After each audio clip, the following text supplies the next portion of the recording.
আমাদের ব্যক্তি জীবন, আমরা বিবাহিত সন্তান, এটা মনে করেন একদম অজানা। হ্যাঁ, তো তখন ধরেন জোর করে হলেও ওই সম্পর্কটাকে নষ্ট করতে হবে। সে জীবনটা কিন্তু এক ধরনের বাস্তব দিক অভিনয়। আমরা হয়তো বা সেটাকে ক্যামেরায় বন্দি করি, আর বাস্তব জীবনটা হয়তো বন্দি হয় না। বিশ্বাস তিনি কম দুঃখে বা কম কষ্ট পেলে কাউকে নিয়ে কথোপকথন বলেন না বা কাউকে টার্গেট করে কথোপকথন বলেন না।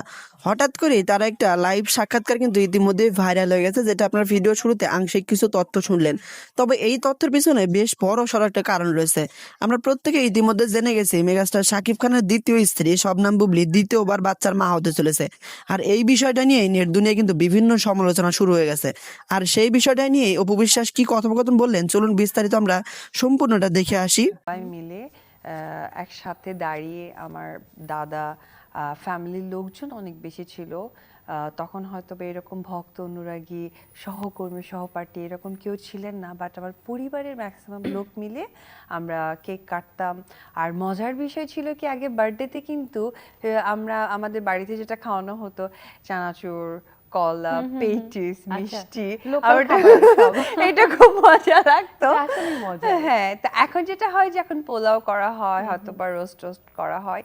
তো এই রকম করে আসলে প্রত্যেকবারই আমার বার্থডে কাটতে এইভাবে। আর আমার খুবই ইচ্ছে থাকতো যে বার্থডেতে একটা ডল টাইপের ড্রেস হতে হবে, যেটা এখনো সেই ইচ্ছেটা আছে একদম। আর আমি প্রোগ্রাম শুরুর আগে কিন্তু বলছিলাম you are looking like an angel. এই ড্রেসটা আপনাকে কমপ্লিমেন্ট করছে, আপনি ড্রেসটাকে কমপ্লিমেন্ট করছেন। চমৎকার, ড্রেসটা খুবই স্পেশাল। কি গিফট পাওয়া কোথাও থেকে? এটা আমাকে স্পন্সর করেছে রয়্যাল মালাবার ফ্যাশন মল। ওরা সব সময় আমাকে ড্রেস সাপোর্টটা দিয়ে আসে। ধন্যবাদ রয়্যাল মালাবারকে যে এইরকম ভাবে তারা স্পেশাল ডে গুলোতে স্পেশালি আমাকে সাপোর্টটা দেয়। Well, you are looking phenomenal. অনেক চমৎকার লাগছে দেখতে।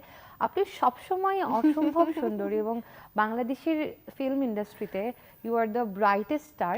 কিন্তু এই কথা বলতেই হয় যে after you have become a mother এবং তারপরে কিন্তু আপনার যে গ্লো, এখন আমরা যে আপনাকে এই আপনার লাবণ্যটা কিন্তু অনেকাংশে বেড়ে গিয়েছে, এটা আমার কাছে মনে হয়।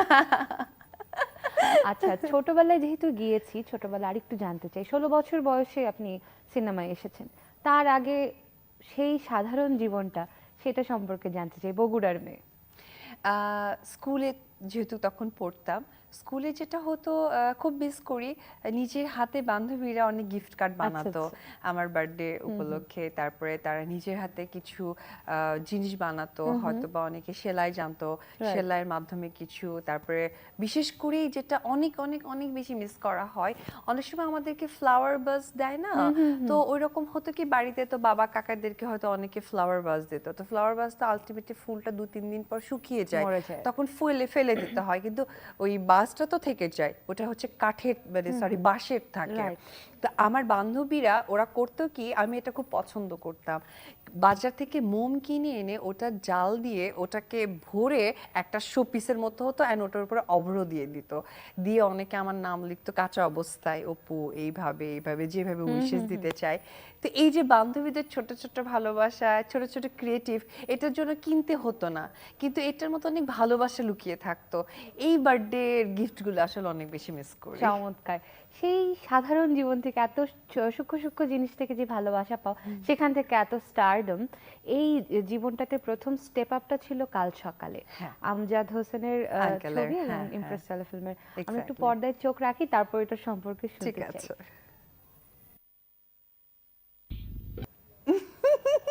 অসাধারণ। এইটা যদি প্রথম ছবি হয়, আর সুপারস্টার তখন শাবনূর, তার পাশে প্রথম সিনেমা অভিজ্ঞতা। আমার আমার আমার খুব ভয় লেগেছিল, আপুরে যে কপালে একটা ধাক্কা দেওয়া আছে না, এটা আমাকে আমজাদ এসে বলছে যে বান্ধবীর মতো। এখন এত বড় সুপারস্টারকে আমি কি করে বান্ধবী ভাববো? মনে মনে তো ওটা আছে। হ্যাঁ, মনে মনে তো আমি জানি উনি আপু, আর ক্যারেক্টার তো বান্ধবী। পরে মানে আপু এত এত এত বেশি ফ্রেন্ডলি, বলতেছে এই তুই আমার এরকম ধাক্কা দে তো, এই কর সেই কর। আমার আর আসছে না, আমার বুক মানে ধরপড় ধরপড় করছে। আরো ছোট মানুষ যাকে দেখে আমরা বড় হয়েছি, যাকে মানে আমি আসলে স্পিচলেস ছিলাম। বাট তারপরেও কেমনে কেমনে জানি শুটিংটা হয়ে গেছে। রিলিজের পরে আমি ভাবলাম এটা আমি শুট করেছি, এই অভিনয় আমি কখন করলাম। এই যে শুরু, আর এরপরে আরো কত কত সিনেমা, আপনার কি কোনো আইডিয়া আছে আপনি কত সিনেমা করেছেন? হ্যাঁ, 105 105 সিনেমা। মাত্র মাত্র 10-15 বছরে 12 বছর 12 বছরে হ্যাঁ 12 বছর 105টি সিনেমা, ইটস ফেনোমেনাল, মারাত্মক। আচ্ছা, প্রথম কাজের পরে আসলে এর পরের যে ধাপগুলো সেটা নিশ্চয়ই অনেকখানি স্মুথ হয়ে গিয়েছে। হ্যাঁ, আমি আসলে অনেক লাকি বলবো। অনেক সময় আমরা অনেক হয়তোবা কথা ওইভাবে দূর থেকে শুনতে পাই যে মিডিয়াতে অনেক কষ্ট কাজ করাটা। আমার কাছে মনে হয় যে প্রত্যেকটা কাজে পরিশ্রম থাকে। যদি মেধা বা প্রতিভা থাকে তাহলে অবশ্যই সে জায়গায় যেতে পারে।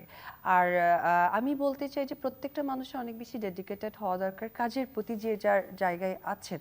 তাহলে কাজ একদিন তাকে ঠিক নিয়ে যাবে, এটা আমার একদম। আর আত্মবিশ্বাস। প্রথম ছবি যদি এরকম পারফরমেন্স দিয়ে থাকেন, এরপরে একটা সিনেমার কথা বলতেই হয়, চাষী নজরুল ইসলামের সিনেমা আপনি করেছেন, হ্যাঁ, দেবদাস, হ্যাঁ। ইমপ্রেস টেলিফিল্মের, এবং আরেকজন সুপারস্টার মৌসুমীর সাথে করেছেন। হ্যাঁ। সেটার কিছু অংশ আগে পর্দায় দেখে আসি, ঠিক তারপর আছে। আবার শুনবো।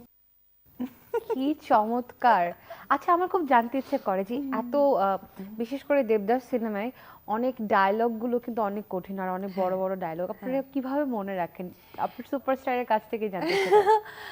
এই সিনেমার আমার অ্যাজ এ অ্যাক্ট্রেস আমার কাছে যেটা ভালো লাগার বিষয় হয়েছে সেটা হচ্ছে যে আমরা ন্যাচারালি কান্নার সিনগুলোতে না আমাদের কিছু ইউজ করতে হয়, কারণ এত কন্টিনিউয়াস কান্না করা যায় না। অভিনয় করি অবশ্যই, সেটা রিয়েলও থাকতে হবে, বাট এই একমাত্র সিনেমায় যেখানে আমার চোখে কোনো কিছু আমার ইউজ না করে আমি আচ্ছা। যেন ডায়লগের সাথে সাথে আমার কাছে কান্নাটা চলে আসছে, আমার চোখে Very পানি চলে natural. আসতো একদম। তো এটাতেই চাষি আঙ্কেল যেভাবে আমাকে মানে উৎসাহিত করেছে, এবং আর কাজের একটা ভালো দিক কি বলবো জানি, এটা আমি মনে করি এটা নতুনদের ক্ষেত্রে এটা বেশি হওয়া উচিত। কাজটা ভালো হোক বা মন্দ হোক, মানে অ্যাপ্রিশিয়েট করাটা, তখন কনফিডেন্স বেড়ে যায়। একদম, যে একদম। না খুব ভালো করেছো, তখন মানে কি ও আচ্ছা আরেকটু বেটার করি, হ্যাঁ, হ্যাঁ, আরেকটু নিজেকে আমি তো গুছিয়ে নিই, পারছি। হ্যাঁ আমি তো পারছি।